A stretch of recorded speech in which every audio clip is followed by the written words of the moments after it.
lakon, upacara PTDH, dan pelepasan atribut Polri tanggal 11 November 2024 siap dimulai. Lanjutkan.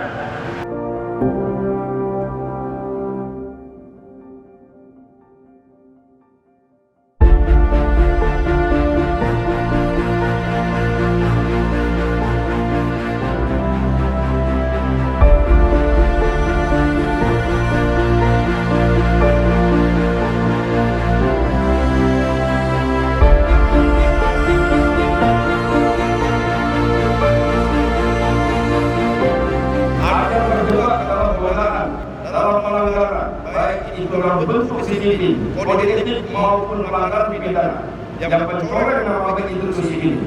Sebagai pimpinan, saya merasa sangat kecewa. Namun, saya juga menyadari bahwa setiap orang bertanggung jawab atas pilihannya sendiri.